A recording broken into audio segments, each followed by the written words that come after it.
ધાતુ અને એસિડ બંનેની વચ્ચેની પ્રક્રિયા કેવી રીતે થાય છે અને તેમાંથી શું ઉત્પન્ન થાય છે તે તમને સમજાવીશું.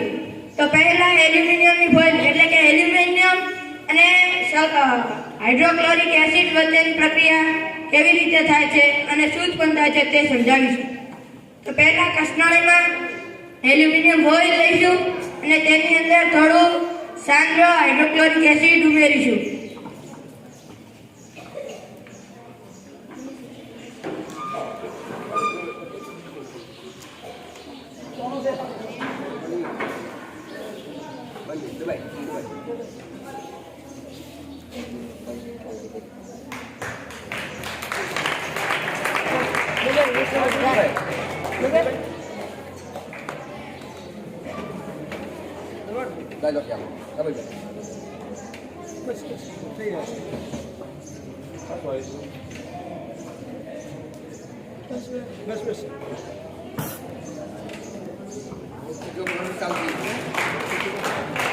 એલ્યુમિનિયમ અને હાઇડ્રોક્લોરિક એસિડ વચ્ચે પ્રક્રિયા ચાલુ થઈ ગઈ છે. તમે જોઈ શકો છો તેમાંથી હાઇડ્રોજન અને ક્ષાર ઉત્પન્ન થાય છે.